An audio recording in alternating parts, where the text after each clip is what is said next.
ॐ श्री गणेशाय नमः। देवैः कृतां महाविष्णु स्तोत्रम्। सूत उवाच ते गत्वा देवदेवेशां रमानाथं जगद्गुरुं विष्णुं कमलपत्राक्षां ददृशुः प्रभयान्विताम्। स्तोत्रेण तुष्टुवुर्भक्त्या गद्गदस्वरसत्कृता। देवा ऊचुः जय विष्णो रमेशाद्या महापुरुषपूर्वजा। दैत्यारे कामजनका सर्वकामफलप्रदा। महावराह गोविन्दा महायज्ञस्वरूपका। महाविष्णो ध्रुवेशाद्या जगत् उत्पत्तिकारणा। मत्स्यावतारे वेदाना मुद्धाराधाररूपका। सत्यव्रतधराधीशा मत्स्यरूपाय ते नमः। जया कूपार दैत्यारे सुरकार्यसमर्पका।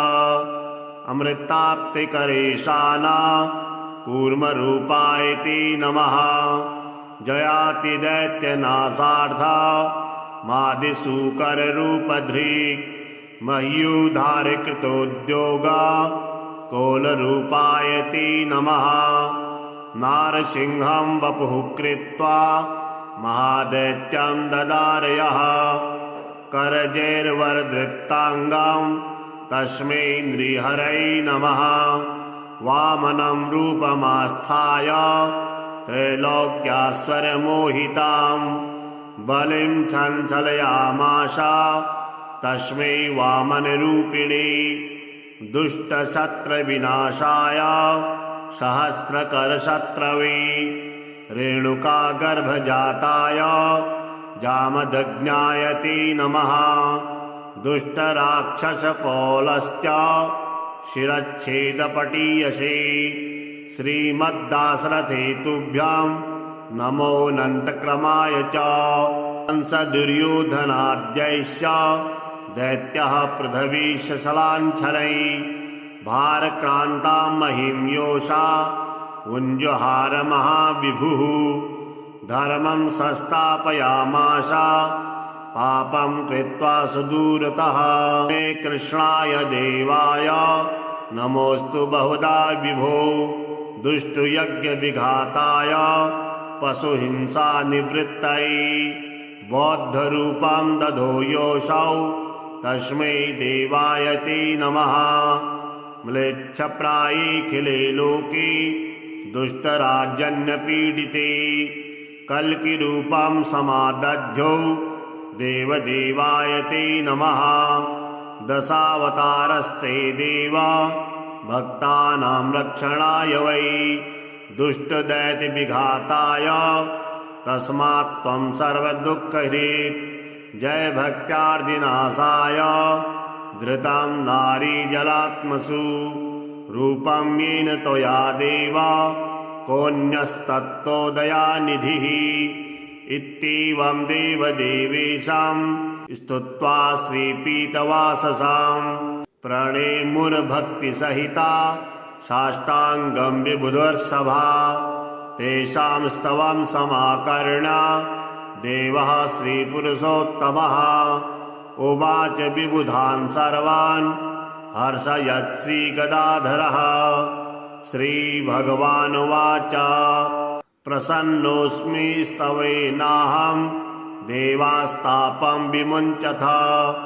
भवतां नाशयिष्यामि दुःखं परमदुःसहं। वृणध्वं च वरं मत्तो देवा परमदुर्लभं। ददामि परमप्रीतः स्तवस्यास्य प्रसादतः। यः एतत् पठते स्तोत्रं कल्य उत्थाय मानवः। मयि भक्तिं परां कृत्वा न तं शोकः स्मरेत् कदा।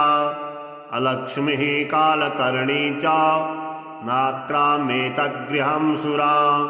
नोपसर्गा न वेताला न ग्रहा ब्रह्मराक्षसा न रोगावातिकापैता श्लेष्मसम्भविनस्तथा नाकालमरणं तस्य कदापि न भविष्यति सन्तति चिरकालस्था भोगा सर्वे सुखादयः सम्भविष्यन्ति तन्मर्त्यर्गृहे यः स्तोत्रपाठकः किं पुनर्बहुलोक्तेन स्तोत्रं सर्वार्थसाधकम् एतस्य पठनानृणां भुक्तिमुक्ति न दूरतः देवा भवत्सु यद्दुःखं कथ्यतां तत्संशयम् नाशयामि न सन्देहश्चात्र कार्योर्नरेव च एवं श्रीमद्भगवद्वाक्यं श्रुत्वा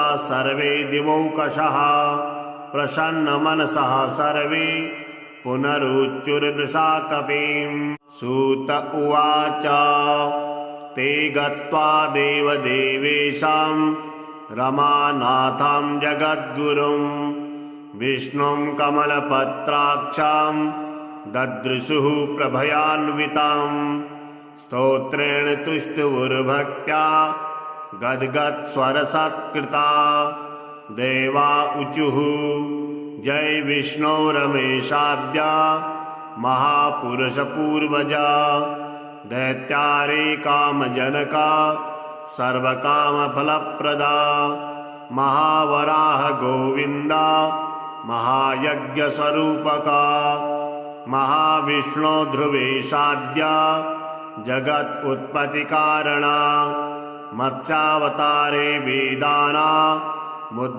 मुद्धाराधाररूपका सत्यव्रतधराधीशा मत्स्यरूपाय ते नमः जया कूपारदैत्यारे सुरकार्यसमर्पका अमृताप्तिकरेशाना कूर्मरूपाय ते नमः जयातिदैत्यनाशार्था मादिसूकररूपधृक् मह्युद्धारकृतोद्योगा कोलरूपाय ते नमः नारसिंहं वपुः कृत्वा महादैत्यं ददारयः करजैर्वरदृप्ताङ्गं तस्मै नृहरये नमः वामनं रूपमास्थाय त्रैलोक्यास्वरमोहितां बलिं छञ्चलयामाश तस्मै वामनरूपिणे दुष्टशत्रविनाशाय सहस्रकरशत्रवे रेणुकागर्भजाताय जामदग्न्याय ते नमः दुष्टराक्षसपौलस्त्य शिरच्छेदपटीयसे श्रीमद्दाशरथे तुभ्यां नमोऽनन्तक्रमाय च कंसदुर्योधनाद्यैश्च दैत्यः पृथ्वीशलाञ्छनैः भारक्रान्तां महिं योषा उञ्जहार महाविभुः धर्मं संस्थापयामास पापं कृत्वा सुदूरतः हे कृष्णाय देवाय नमोऽस्तु बहुधा विभो दुष्टयज्ञविघाताय पशुहिंसानिवृत्तये बौद्धरूपं दधो योऽसौ तस्मै देवाय ते नमः म्लेच्छप्रायेऽखिले लोके दुष्टराजन्यपीडिते कल्किरूपं समादध्यो देवदेवाय ते नमः दशावतारस्ते देवा भक्तानां रक्षणाय वै दुष्टदैत्यविघाताय तस्मात् त्वं सर्वदुःखहृत् जय भक्त्यार्दिनाशाय धृतं नारीजलात्मसु रूपं येन त्वया देवा कोऽन्यस्तत्तोदयानिधिः इत्येवं देवदेवेशां स्तुत्वा श्रीपीतवाससां प्रणेमुर्भक्तिसहिता साष्टाङ्गं विबुधर्षभा तेषां स्तवं समाकर्ण्य देवः श्रीपुरुषोत्तमः उवाच विबुधान् सर्वान् हर्षयत् श्रीगदाधरः श्रीभगवानुवाच प्रसन्नोऽस्मि स्तवेनाहं देवास्तापं विमुञ्चथ भवतां नाशयिष्यामि दुःखं परमदुःसहं वृणध्वं च वरं मत्तो देवा परमदुर्लभं ददामि परमप्रीतः स्तवस्यास्य प्रसादतः यः एतत् पठति स्तोत्रं कल्य उत्थाय मानवः मयि भक्तिं परां कृत्वा न तं शोकः स्मरेत् कदा अलक्ष्मीः कालकर्णी च नाक्राम्येतगृहं सुरा नोपसर्गा न वेताला न ग्रहा ब्रह्मराक्षसा न रोगावातिकापैता श्लेष्मसम्भविनस्तथा नाकालमरणं तस्य कदापि न भविष्यति सन्तति चिरकालस्था भोगा सर्वे सुखादयः सम्भविष्यन्ति तन्मर्त्यर्गृहे यः स्तोत्रपाठकः किं पुनर्बहुलोक्तेन स्तोत्रं सर्वार्थसाधकम् एतस्य पठनानृणां भुक्तिमुक्ति न दूरतः देवा भवत्सु यद्दुःखं कथ्यतां तद्संशयं नाशयामि न सन्देहश्चात्र कार्योर्नरेव च एवं श्रीमद्भगवद्वाक्यं श्रुत्वा सर्वे दिवौकशः प्रसन्नमनसः सर्वे पुनरुच्चुर्दृशा कपिं सूत उवाच ते गत्वा देवदेवेशां रमानाथं जगद्गुरुं विष्णुं कमलपत्राक्षां ददृशुः प्रभयान्वितां स्तोत्रेण तुष्टुवुर्भक्त्या गद्गदस्वरसत्कृता देवा ऊचुः जय विष्णो रमेशाद्य महापुरुषपूर्वजा दैत्यारे कामजनका सर्वकामफलप्रदा महावराह गोविन्दा महायज्ञस्वरूपका महाविष्णो ध्रुवेशाद्य जगत् उत्पत्तिकारणा मत्स्यावतारे वेदाना मुद्धाराधाररूपका सत्यव्रतधराधीशा मत्स्यरूपाय ते नमः जयाकूपारदैत्यारे सुरकार्यसमर्पका अमृताप्तिकरेशाना कूर्मरूपाय ते नमः जयातिदैत्यनाशार्था मादिसूकररूपधृक् मह्युद्धारकृतोद्योगा कोलरूपाय ते नमः नारसिंहं वपुः कृत्वा महादैत्यं ददारयः करजैर्वरदृप्ताङ्गं तस्मै नृहरये नमः वामनं रूपमास्थाय त्रैलोक्यास्वरमोहितां बलिं छञ्चलयामास तस्मै वामनरूपिणे दुष्टशत्रविनाशाय सहस्रकरशत्रवे रेणुकागर्भजाताय जामदग्न्याय ते नमः दुष्टराक्षसपौलस्त्य शिरच्छेदपटीयसे श्रीमद्दाशरथे तुभ्यां नमोऽनन्तक्रमाय च कंसदुर्योधनाद्यैश्च दैत्यः पृथ्वीशलाञ्छनैः भारक्रान्तां महिं योषा उञ्जुहार महाविभुः धर्मं संस्थापयामास पापं कृत्वा सुदूरतः हे कृष्णाय देवाय नमोऽस्तु बहुधा विभो दुष्टयज्ञविघाताय पशुहिंसानिवृत्तये बौद्धरूपं दधो योऽसौ तस्मै देवाय ते नमः म्लेच्छप्रायेऽखिले लोके दुष्टराजन्यपीडिते कल्किरूपं समादध्यो देवदेवाय ते नमः दशावतारस्ते देवा भक्तानां रक्षणाय वै दुष्टदैत्यविघाताय तस्मात् त्वं सर्वदुःखहृत् जय भक्त्यार्तिनाशाय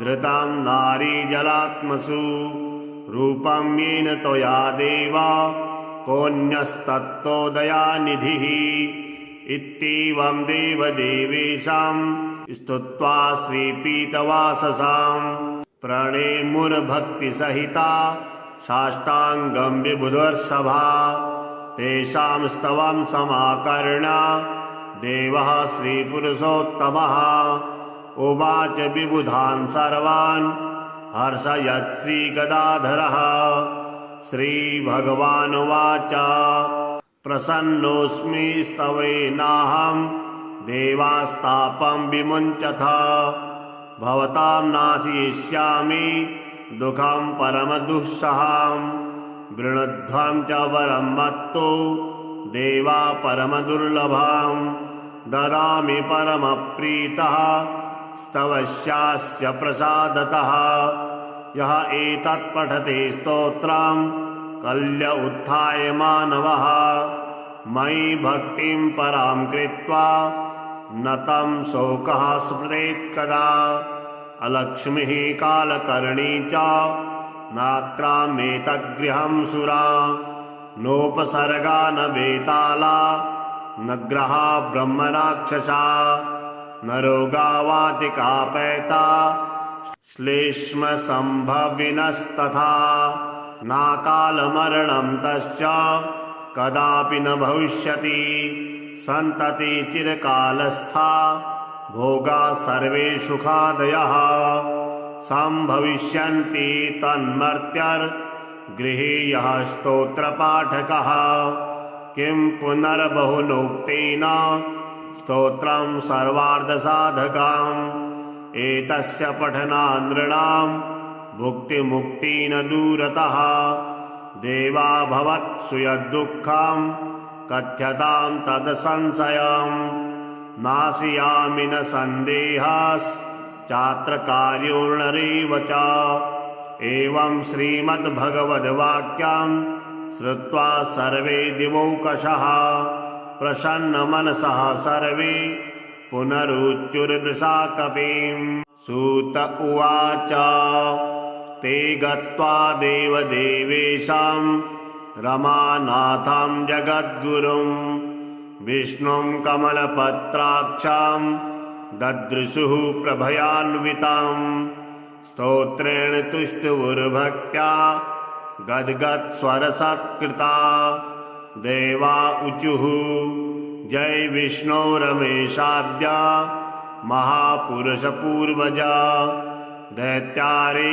कामजनका सर्वकामफलप्रदा महावराह गोविन्दा महायज्ञस्वरूपका महाविष्णो ध्रुवेशाद्या जगत् उत्पत्तिकारणा मत्स्यावतारे वेदाना मुद्धाराधाररूपका सत्यव्रतधराधीशा मत्स्यरूपाय ते नमः जया कूपारदैत्यारे सुरकार्यसमर्पका अमृताप्तिकरेशाना कूर्मरूपाय ते नमः जयातिदैत्यनाशार्था मादिसूकररूपधृक्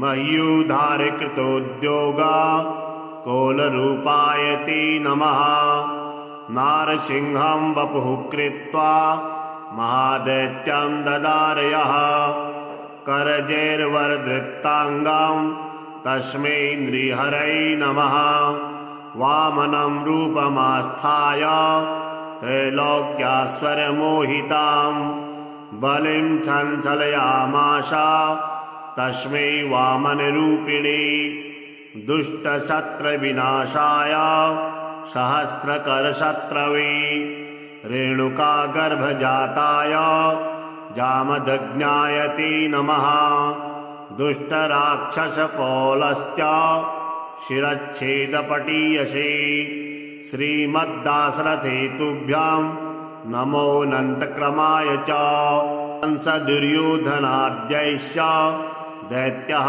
पृथ्वीशलाञ्छनैः भारक्रान्तां महिं योषा उञ्जुहार महाविभुः धर्मं संस्थापयामास पापं कृत्वा सुदूरतः।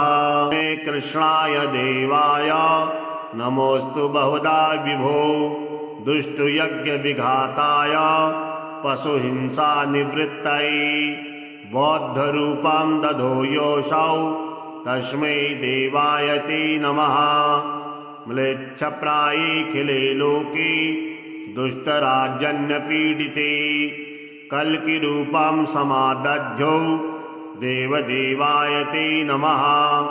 दशावतारस्ते देवा भक्तानां रक्षणाय वै दुष्टदैत्यविघाताय तस्मात् त्वं सर्वदुःखहृत् जय भक्त्यार्दिनाशाय धृतं नारीजलात्मसु रूपं येन त्वया देव कोऽन्यस्तत्तोदयानिधिः इत्येवं देवदेवेशां स्तुत्वा श्रीपीतवाससां प्रणेमुर्भक्तिसहिता साष्टाङ्गं विबुधर्षभा तेषां स्तवं समाकर्ण्य देवः श्रीपुरुषोत्तमः उवाच विबुधान् सर्वान् हर्षयत् श्रीगदाधरः।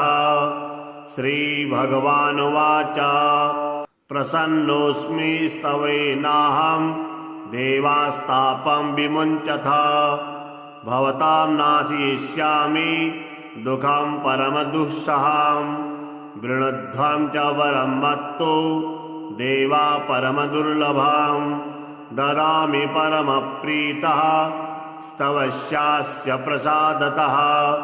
यः एतत् पठति स्तोत्रं कल्य उत्थाय मानवः मयि भक्तिं परां कृत्वा न तं शोकः स्मरेत् कदा। अलक्ष्मीः कालकर्णी च नाक्रामेतगृहं सुरा नोपसर्गा न वेताला न ग्रहा ब्रह्मराक्षसा न रोगावातिकापैता श्लेष्मसम्भविनस्तथा नाकालमरणं तस्य कदापि न भविष्यति सन्तति चिरकालस्था भोगा सर्वे सुखादयः सम्भविष्यन्ति तन्मर्त्यर्गृहे यः स्तोत्रपाठकः। किं पुनर्बहुलोक्तेन स्तोत्रं सर्वार्थसाधकम् एतस्य पठनानृणां भुक्तिमुक्तिन दूरतः देवा भवत्सु यद्दुःखं कथ्यतां तद्संशयं नाशयामि न सन्देहश्चात्र कार्योर्नरेव च। एवं श्रीमद्भगवद्वाक्यं श्रुत्वा सर्वे दिवौकशः प्रसन्नमनसः सर्वे पुनरुच्चुर्वृषा कपिं।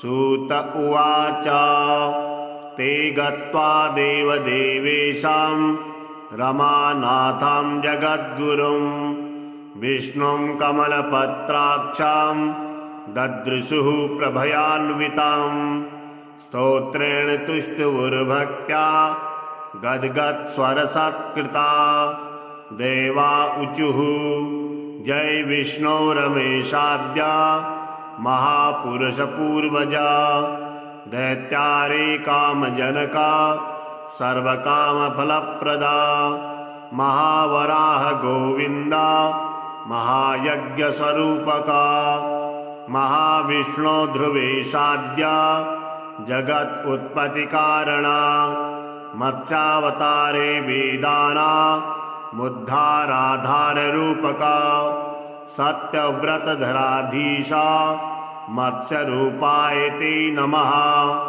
जया कूपार दैत्यारे सुरकार्यसमर्पका अमृताप्तिकरेशाना कूर्मरूपाय ते नमः।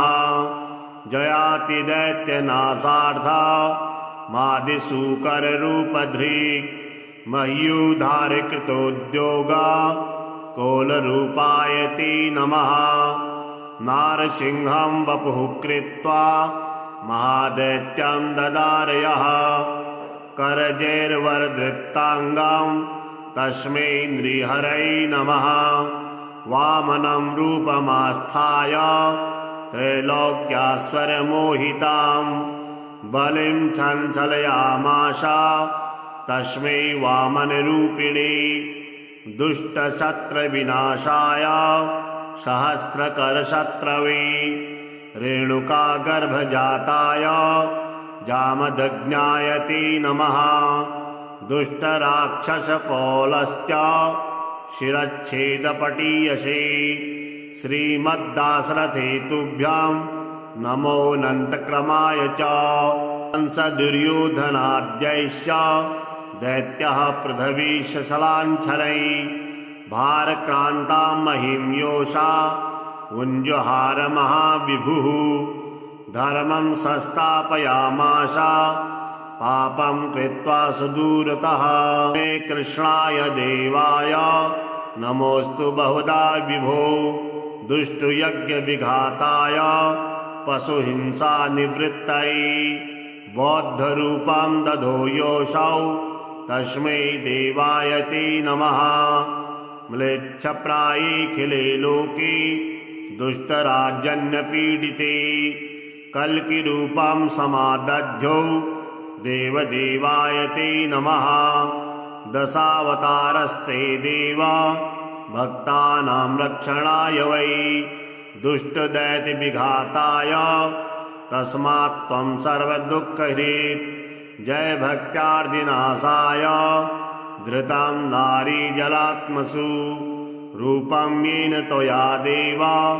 कोऽन्यस्तत्तो दयानिधिः इत्येवं देवदेवेशां स्तुत्वा श्रीपीतवाससां प्रणेमुर्भक्तिसहिता साष्टाङ्गं विबुधर्षभा तेषां स्तवं समाकर्ण्य देवः श्रीपुरुषोत्तमः उवाच विबुधान् सर्वान् हर्षयत् श्रीगदाधरः श्रीभगवानुवाच प्रसन्नोऽस्मि स्तवेनाहं देवास्तापं विमुञ्चथ भवतां नाशयिष्यामि दुःखं परमदुःसहं वृणध्वं च वरं मत्तो देवा परमदुर्लभं ददामि परमप्रीतः स्तवस्यास्य प्रसादतः यः एतत् पठति स्तोत्रं कल्य उत्थाय मानवः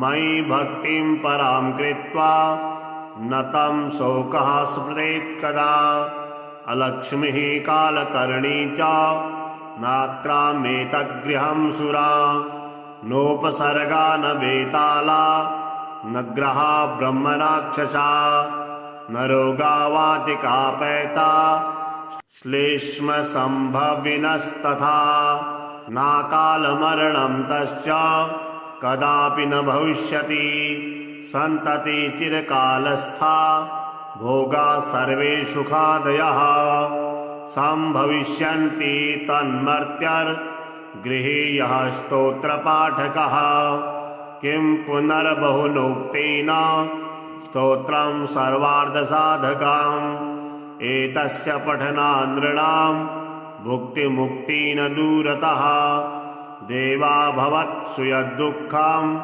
कथ्यतां तद्संशयं नाशयामि न सन्देहश्चात्र कार्योर्नरेव च एवं श्रीमद्भगवद्वाक्यं श्रुत्वा सर्वे दिवौकशः प्रसन्नमनसः सर्वे पुनरुच्चुर्वृषा कपिं सूत उवाच ते गत्वा देवदेवेशां रमानाथं जगद्गुरुं विष्णुं कमलपत्राक्षां ददृशुः प्रभयान्वितां स्तोत्रेण तुष्टुवुर्भक्त्या गद्गदस्वरसत्कृता देवा ऊचुः जय विष्णो रमेशाद्य महापुरुषपूर्वजा दैत्यारे कामजनका सर्वकामफलप्रदा महावराह गोविंद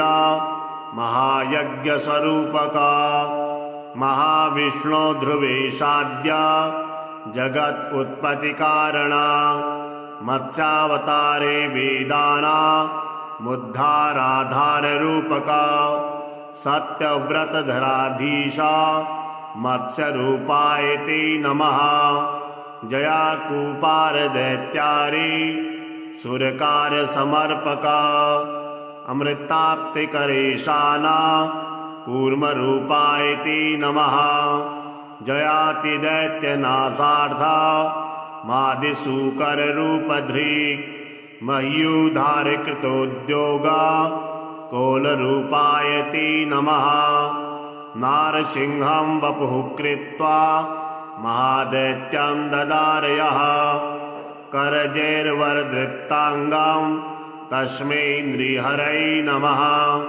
वामनं रूपमास्थाय त्रैलोक्यास्वरमोहितां बलिं चञ्चलयामाश तस्मै वामनरूपिणे दुष्टशत्रविनाशाय सहस्रकरशत्रवे रेणुकागर्भजाताय जामदग्नाय ते नमः दुष्टराक्षसपौलस्त्य शिरच्छेदपटीयसे श्रीमद्दासरथे तुभ्यां नमोऽनन्तक्रमाय च कंसदुर्योधनाद्यैश्च दैत्यः पृथ्वीशलाञ्छनैः भारक्रान्तां महीं योषा उञ्जुहार महाविभुः धर्मं संस्थापयामास पापं कृत्वा सुदूरतः हे कृष्णाय देवाय नमोऽस्तु बहुधा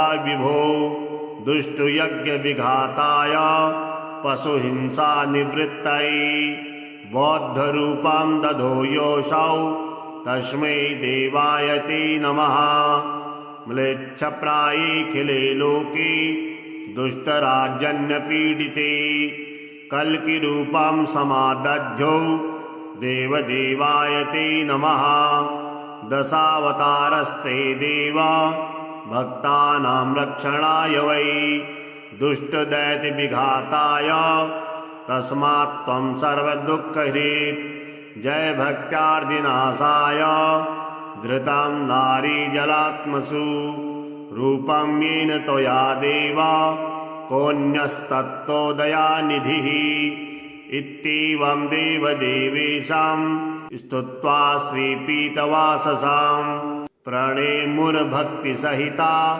साष्टाङ्गं विबुधर्षभा तेषां स्तवं समाकर्ण्य देवः श्रीपुरुषोत्तमः उवाच विबुधान् सर्वान् हर्षयत् श्रीगदाधरः श्रीभगवानुवाच प्रसन्नोऽस्मि स्तवेनाहं देवास्तापं विमुञ्चथ भवतां नाशयिष्यामि दुःखं परमदुःसहं वृणध्वं च वरं मत्तो देवा परमदुर्लभं ददामि परमप्रीतः स्तवस्यास्य प्रसादतः यः एतत् पठते स्तोत्रं कल्य उत्थाय मानवः मयि भक्तिं परां कृत्वा न तं शोकः स्मृतेत् कदा अलक्ष्मीः कालकर्णी च नाक्राम्येतगृहं सुरा नोपसर्गा न वेताला न ग्रहा ब्रह्मराक्षसा न रोगावातिकापैता श्लेष्मसम्भविनस्तथा नाकालमरणं तस्य कदापि न भविष्यति सन्तति चिरकालस्था भोगा सर्वे सुखादयः सम्भविष्यन्ति तन्मर्त्यर्गृहे यः स्तोत्रपाठकः किं पुनर्बहुलोक्तेन स्तोत्रं सर्वार्थसाधकम् एतस्य पठनात् नृणां भुक्तिमुक्तिः न दूरतः देवा भवत्सु यद्दुःखं कथ्यतां तद् संशयं नाशयामि न सन्देहः चात्र कार्योर्नरेव च। एवं श्रीमद्भगवद्वाक्यं श्रुत्वा सर्वे दिवौकशः प्रसन्नमनसः सर्वे पुनरुच्चुर्दृशा कपिं। सूत उवाच ते गत्वा देवदेवेशां रमानाथं जगद्गुरुं विष्णुं कमलपत्राक्षां ददृशुः प्रभयान्वितां। स्तोत्रेण तुष्टुवुर्भक्त्या गद्गदस्वरसत्कृता। देवा ऊचुः जय विष्णो रमेशाद्य महापुरुषपूर्वजा। दैत्यारे कामजनका सर्वकामफलप्रदा। महावराह गोविन्दा महायज्ञस्वरूपका। महाविष्णो ध्रुवेशाद्या जगत् उत्पत्तिकारणा। मत्स्यावतारे वेदाना मुद्धाराधाररूपका। सत्यव्रतधराधीशा मत्स्यरूपाय ते नमः। जया कूपार दैत्यारे सुरकार्यसमर्पका।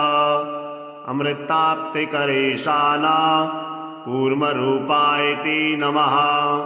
जयातिदैत्यनाशार्था मादिसूकररूपधृक्। मह्युद्धारकृतोद्योगा कोलरूपाय ते नमः। नारसिंहं वपुः कृत्वा महादैत्यं ददारयः। करजैर्वरदृप्ताङ्गं तस्मै नृहरये नमः। वामनं रूपमास्थाय त्रैलोक्यास्वरमोहितां बलिं चञ्चलयामास तस्मै वामनरूपिणे। दुष्टशत्रुविनाशाय सहस्रकरशत्रवे। रेणुकागर्भजाताय जामदग्न्याय ते नमः। दुष्टराक्षसपौलस्त्य शिरच्छेदपटीयसे। श्रीमद्दाशरथे तुभ्यां नमोऽनन्तक्रमाय च। कंसदुर्योधनाद्यैश्च दैत्यः पृथ्वीशलाञ्छनैः भारक्रान्तां महिं योषा उञ्जहार महाविभुः। धर्मं संस्थापयामास पापं कृत्वा सुदूरतः। मे कृष्णाय देवाय नमोऽस्तु बहुधा विभो। दुष्टयज्ञविघाताय पशुहिंसानिवृत्तये। बौद्धरूपं दधो योऽसौ तस्मै देवाय ते नमः। म्लेच्छप्रायेऽखिले लोके दुष्टराजन्यपीडिते। कल्किरूपं समादध्यो देवदेवाय ते नमः। दशावतारस्ते देवा भक्तानां रक्षणाय वै। दुष्टदैत्यविघाताय तस्मात् त्वं सर्वदुःखहृत्। जय भक्त्यार्दिनाशाय धृतं नारीजलात्मसु। रूपं येन त्वया देवा कोऽन्यस्तत्तोदयानिधिः। इत्येवं देवदेवेशां स्तुत्वा श्रीपीतवाससां प्रणेमुर्भक्तिसहिता साष्टाङ्गं विबुधर्षभा। तेषां स्तवं समाकर्ण्य देवः श्रीपुरुषोत्तमः उवाच विबुधान् सर्वान् हर्षयत् श्रीगदाधरः। श्रीभगवानुवाच प्रसन्नोऽस्मि स्तवेनाहं देवास्तापं विमुञ्चथ। भवतां नाशयिष्यामि दुःखं परमदुःसहं। वृणध्वं च वरं मत्तो देवा परमदुर्लभं। ददामि परमप्रीतः स्तवस्यास्य प्रसादतः। यः एतत् पठते स्तोत्रं कल्य उत्थाय मानवः। मयि भक्तिं परां कृत्वा न तं शोकः स्मरेत् कदा। अलक्ष्मीः कालकर्णी च नाक्रामेतगृहं सुरा।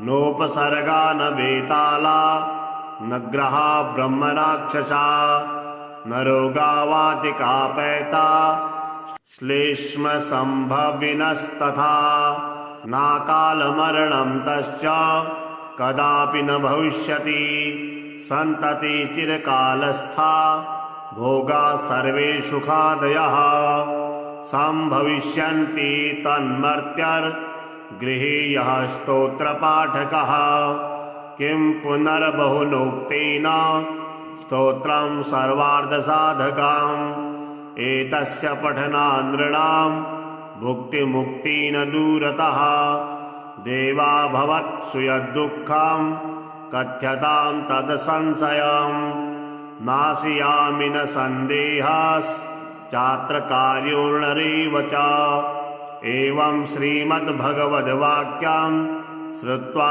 सर्वे दिवौकशः प्रसन्नमनसः सर्वे पुनरुच्चुर्दृशा कपिम् सूत उवाच ते गत्वा देवदेवेशां रमानाथं जगद्गुरुं विष्णुं कमलपत्राक्षां ददृशुः प्रभयान्वितां स्तोत्रेण तुष्टुवुर्भक्त्या गद्गदस्वरसत्कृता देवा ऊचुः जय विष्णो रमेशाद्य महापुरुषपूर्वजा दैत्यारे कामजनका सर्वकामफलप्रदा महावराह गोविन्दा महायज्ञस्वरूपका महाविष्णो ध्रुवेशाद्या जगत् उत्पत्तिकारणा मत्स्यावतारे वेदाना मुद्धाराधाररूपका सत्यव्रतधराधीशा मत्स्यरूपाय ते नमः जया कूपारदैत्यारे सुरकार्यसमर्पका अमृताप्तिकरेशाना कूर्मरूपाय ते नमः जयातिदैत्यनाशार्था मादिसूकररूपधृक् मह्युद्धारकृतोद्योगा कोलरूपाय ते नमः नारसिंहं वपुः कृत्वा महादैत्यं ददारयः करजैर्वरदृप्ताङ्गं तस्मै नृहरये नमः वामनं रूपमास्थाय त्रैलोक्यास्वरमोहितां बलिं छञ्चलयामाश तस्मै वामनरूपिणे दुष्टशत्रविनाशाय सहस्रकरशत्रवे रेणुकागर्भजाताय जामदग्न्याय ते नमः दुष्टराक्षसपौलस्त्य शिरच्छेदपटीयसे श्रीमद्दाशरथे तुभ्यां नमोऽनन्तक्रमाय च कंसदुर्योधनाद्यैश्च दैत्यः पृथ्वीशलाञ्छनैः भारक्रान्तां महिं योषा उञ्जुहार महाविभुः धर्मं संस्थापयामास पापं कृत्वा सुदूरतः हे कृष्णाय देवाय नमोऽस्तु बहुधा विभो दुष्टयज्ञविघाताय पशुहिंसानिवृत्तये बौद्धरूपं दधो योऽसौ तस्मै देवाय ते नमः म्लेच्छप्रायेऽखिले लोके दुष्टराजन्यपीडिते कल्किरूपं समादध्यो देवदेवाय ते नमः दशावतारस्ते देवा भक्तानां रक्षणाय वै दुष्टदैत्यविघाताय तस्मात् त्वं सर्वदुःखहृत् जय भक्त्यार्दिनाशाय धृतं नारीजलात्मसु रूपं येन त्वया देवा कोऽन्यस्तत्तोदयानिधिः इत्येवं देवदेवेशां स्तुत्वा श्रीपीतवाससां प्रणेमुर्भक्तिसहिता साष्टाङ्गं विबुधर्षभा तेषां स्तवं समाकर्ण्य देवः श्रीपुरुषोत्तमः उवाच विबुधान् सर्वान् हर्षयत् श्रीगदाधरः श्रीभगवानुवाच प्रसन्नोऽस्मि स्तवेनाहं देवास्तापं विमुञ्चथ भवतां नाशयिष्यामि दुःखं परमदुःसहं वृणध्वं च वरं मत्तो देवा परमदुर्लभं ददामि परमप्रीतः स्तवस्यास्य प्रसादतः यः एतत् पठति स्तोत्रं कल्य उत्थाय मानवः मयि भक्तिं परां कृत्वा न तं शोकः स्मृतेत् कदा अलक्ष्मीः कालकर्णी च नाक्राम्येतगृहं सुरा नोपसर्गा न वेताला न ग्रहा ब्रह्मराक्षसा न रोगावातिकापैता श्लेष्मसम्भविनस्तथा नाकालमरणं तस्य कदापि न भविष्यति सन्तति चिरकालस्था भोगा सर्वे सुखादयः सम्भविष्यन्ति तन्मर्त्यर्गृहे यः स्तोत्रपाठकः किं पुनर्बहुलोक्तेन स्तोत्रं सर्वार्थसाधकम् एतस्य पठनात् नृणां